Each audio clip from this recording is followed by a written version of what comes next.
Bonjour à toutes et à tous.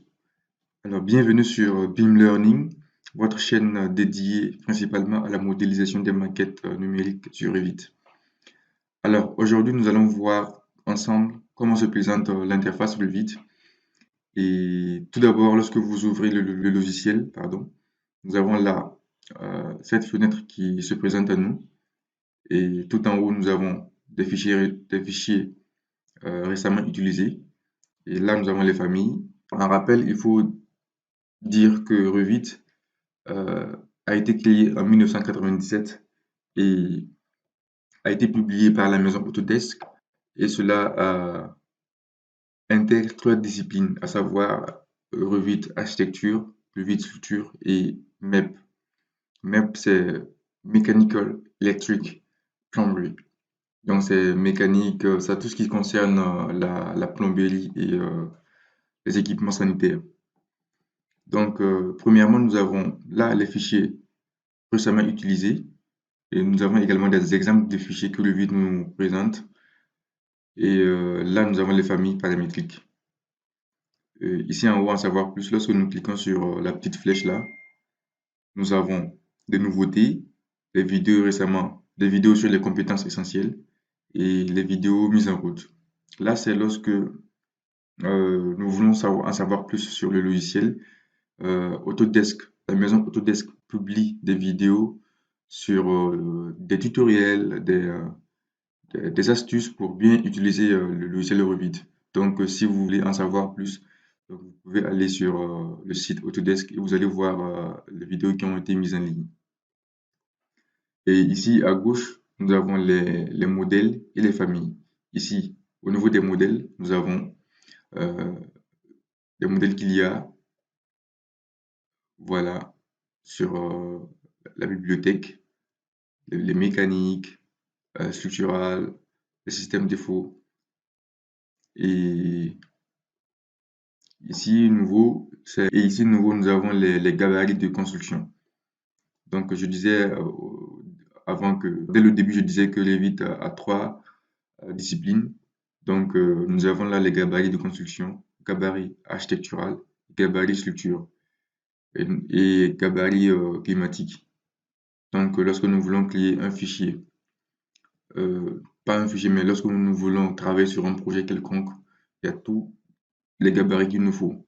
Donc voilà, pour l'architecture, c'est gabarit architectural. Pour la structure, c'est gabarit structure. Et le MEP, nous avons le génie climatique.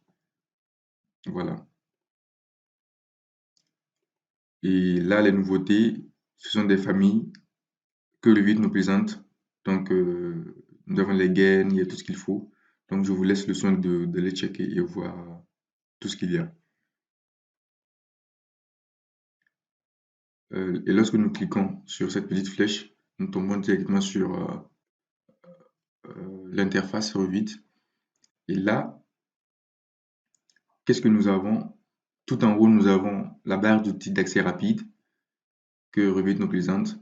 Là, on a l'accueil, le fichier d'enregistrement et lorsqu'on veut annuler et tout, l'impression, la vue 3D et voilà. Et ici, nous avons le fichier, le ruban qui nous présente la partie architecture. Là, nous avons les murs, les portes, les fenêtres et toutes les composantes qu'il y a.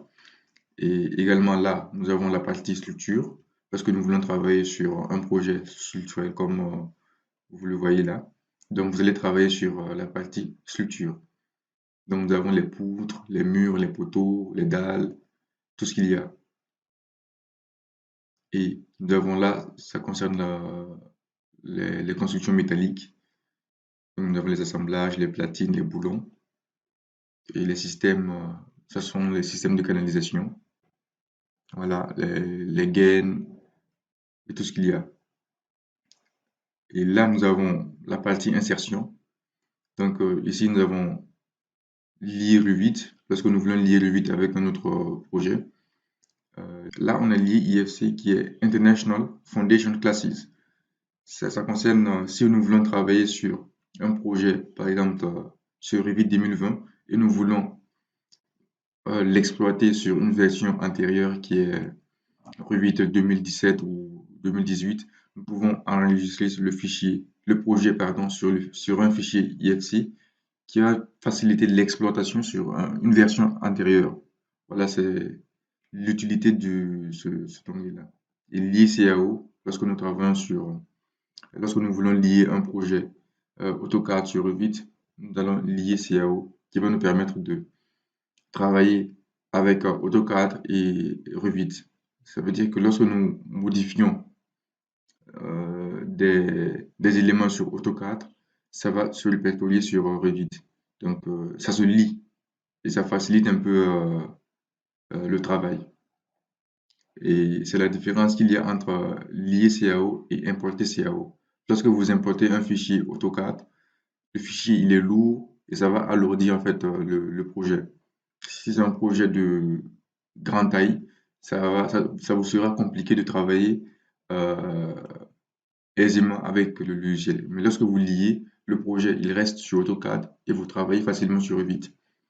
Voilà, ça c'est lié topographie parce que nous travaillons avec des éléments topographiques, annotation de WG, les vignettes.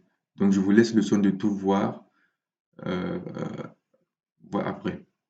Et là, lorsque nous voulons travailler, nous avons chargé une famille et là, ça concerne les poteaux. Il y a d'autres éléments encore que nous pouvons voir sur la bibliothèque France.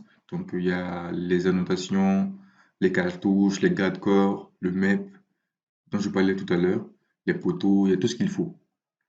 Voilà. Non, on n'enregistre pas.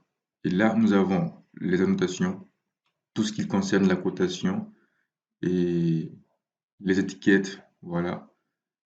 Et là, nous avons euh, les cas de charge. Lorsque nous voulons appliquer des charges sur notre structure, nous allons dans analyser et il y a toute une extension du fichier robot qui est là.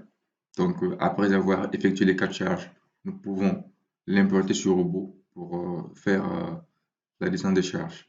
Donc, ça nous permet de reviter cette capacité de faire l'interopérabilité entre les autres logiciels. Donc, c'est très intéressant. Mais il faut travailler avec des versions de même, euh, j'allais dire les mêmes versions en fait. Lorsque vous travaillez sur Revit 2020, il faut impérativement que Robot Structural Analysis soit de 2020. Ils aient la même version pour faciliter l'interopérabilité dont je parlais tout à l'heure. Et là, nous avons l'onglet Dialog nous permet de faire, ça c'est moi qui l'ai installé pour faciliter un peu la quantification des éléments d'ouvrage euh, et l'exportation sur Excel. Voilà, donc ce fichier-là nous permet de switcher de Revit à Excel pour faire des modifications s'il y en a.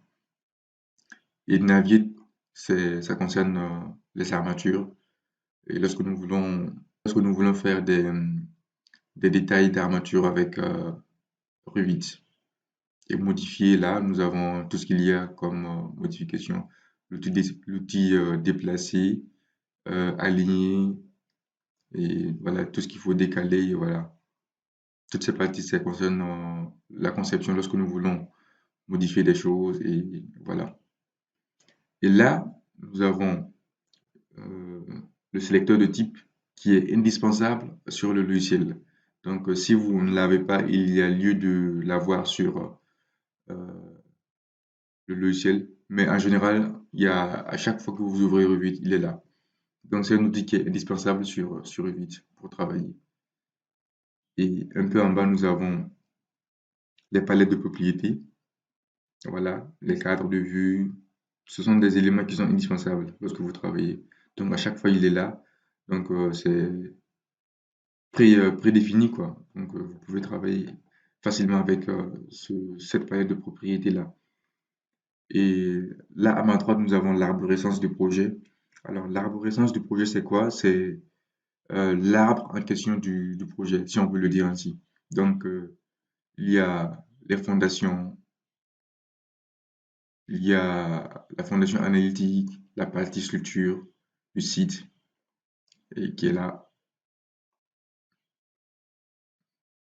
Donc, nous avons le sous-sol analytique, le RDC analytique.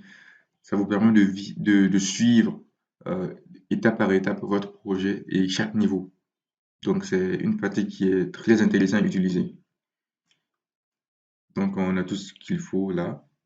Et là, c'est vous qui le paramétrez à votre manière. Et nous avons la vue 3D, nous avons la vue analytique et la vue structurelle, donc qui est important à travailler également. Pour la vue analytique, nous avons une version simplifiée qui va nous permettre de faire euh, la mise en place des charges et faciliter l'exportation sur robot. Donc, c'est très important.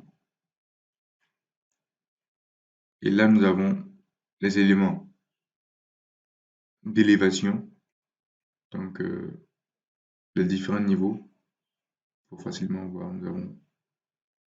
Nous avons euh, la vue est, là c'est la vue nord, vue ouest et la vue sud. Donc tout est mis en place pour faciliter une bonne visibilité et un très bon niveau de détail pour travailler efficacement sur Revit. Donc là, nous avons les fondations et ce qu'il faut savoir, c'est qu'il faut paramétrer ces niveaux avant de travailler. Donc c'est très essentiel de, de paramétrer ces niveaux-là en fonction de la hauteur du bâtiment et le niveau de détail du bâtiment. Donc, par la suite, nous verrons comment paramétrer ces niveaux. Et en bas, nous avons les légendes et la nomenclature pour la quantification des éléments d'ouvrage et la feuille si nous voulons faire une présentation sur des éléments d'ouvrage. Et un peu en bas, nous avons la barre de contrôle de vue. Donc là, nous avons, si nous mettons là, sur la vue 3D, on peut voir les niveaux de détail qui parlent du faible, moyen à élevé. Donc, c'est un peu ça.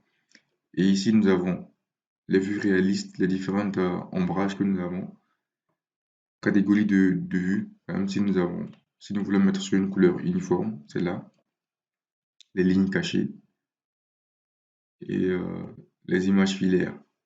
Voilà, ce sont des catégories de vues que nous pouvons mettre à notre guise.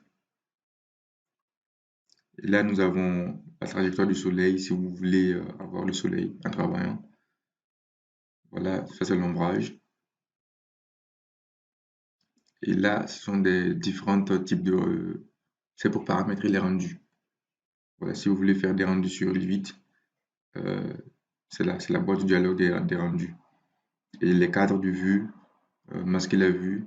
Ici, c'est si vous voulez afficher le modèle analytique en travaillant sur la vue 3D, vous pouvez le faire.